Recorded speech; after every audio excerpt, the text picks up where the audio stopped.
Right, so the concept of socialism, communism, capitalism, on all the different variations, what I love about socialism, for example, is the idea that we would all work together, right? And work together towards a common goal as the people. It would be a community, hence communism. It would be this idea where we let go of individual greed and individuals rising up above the others and one individual having much more than another person. And the idea that we would have this equality, this equity, and low disparity. And that is just, I think everyone on earth would think that that's beautiful concept to have, and it is in theory, I think, definitely achievable. And maybe in some countries, I often ask communists if they've lived in a communist country under the communist regime, and almost all of them say no. And I ask them if they've ever seen it actually work in a way that it's meant to, where it's not corrupted by the few people. Because what communism has a Achilles heel, and that is that if you start capitalism in communism, it completely destroys it. And that's always the tendency of the hierarchy, is that you have to have a sort of a central governance, like in terms of a government, even in socialism, that decides things. And because they become corrupted and they sort of become capitalistic in a like they become like the foxes in a chicken coop. And that's the problem. If you didn't have this corruption where people kind of think that, well, where they do take advantage of, most people are willing to go along with communism, right? They're willing to accept this idea, okay, we're all going to miss out on being super rich, but it means everyone's going to be doing okay, everyone's going to be doing fine. Beautiful.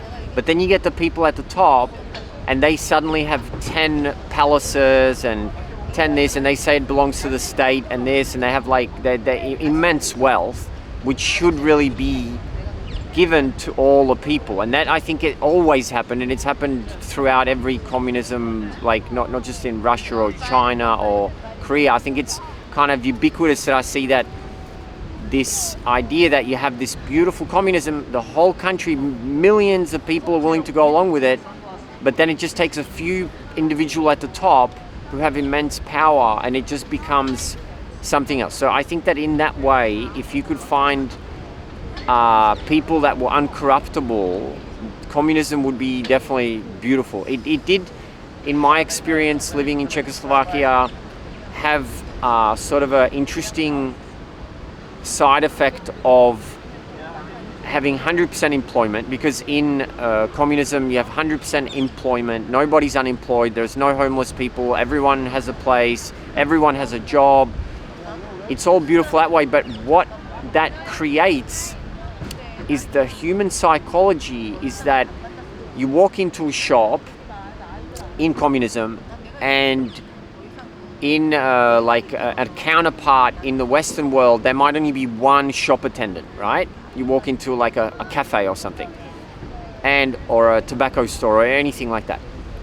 And in the Western counterpart, because that person feels like their job is at stake based on their contingent on their good performance, they make sure that they smile. It's all fake, but they smile. They make sure the customer's happy. They go out of their way to make the customer happy. The customer's happy because of their efforts. In communism, what I found as a side effect of having 100% employment and everybody being housed is that there isn't any fear driving these people to perform and to do these fake smiles and to go out of their way to make the customer happy. So you walk into the shop, and as a customer, as a consumer, you walk in there and there's 10 people sometimes doing the job of one person, and you walk in there and nobody serves you. Nobody serves you. They're all reading a book, they're all chatting, and you have to wait for that one of those people to look at you, and they give you this look like, what are you doing? You're bothering us. Why are you even in this shop? You ask for something, they go, no, we don't have it. Like it's an immediate reaction to asking if they have anything. in Czechoslovakia was that they straight away, even before you finish what you actually want to ask for, they would say, no, we don't have it. And then they'd go back to their reading their book or talking to their the staff. Whereas that kind of thing, if that happens in a shop in capitalism, the shop fails. Of course, nobody will go back in there, and it learns that way. So that's the idea that I kind of found, is that humans are innately greedy, and because of that greed, that's where capitalism works. But capitalism has huge faults on its own. It's just as faulty as communism.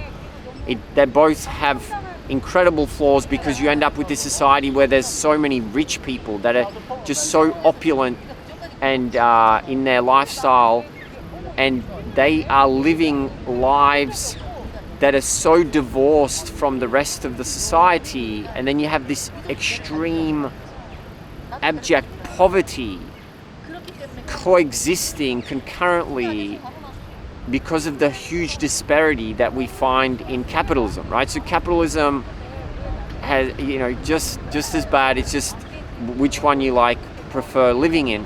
But what I find with capitalism is that it suits me to live in capitalism. Some people it suits better to live under socialism, support that. I feel that I do like the extra service, but I wouldn't live in America because of the capitalism, because they take it to that extreme where the disparity just reaches a point where you feel like there's just no safety net for those people who don't want to work, who want to be free of employment and working, and the constraints of working. So in America, I find that there's nothing there to support them. Whereas in communism, they're given a job, everyone's given a job, everyone's given housing. I mean, in functional communism. But what happens in Australia is that we have this perfect hybrid. So Australia is totally socialism and capitalism in this perfect concurrent combination that I think works absolutely the best in the world. So we have a huge socialism that's there to cover for people who want to be free of work, who want to just do whatever they want. So there's something that you can live your whole life on the taxes that the people who do work earn. And you can do that, you're free to do that, but you can also go and reach the heights of capitalism, but you are saved by the socialism at the bottom end. So I think that this hybrid that we have in Australia, where they combine the best of socialism and the best of capitalism, and also the governmental structure that we have in Australia, that's why I think Australia is just the best country in terms of deciding whether to be socialist or capitalist. I think Australia's got it perfect. We're both socialist and capitalist. We have the best of both worlds. And that's my little take on socialism, capitalism, and the hybrid version of it in Australia.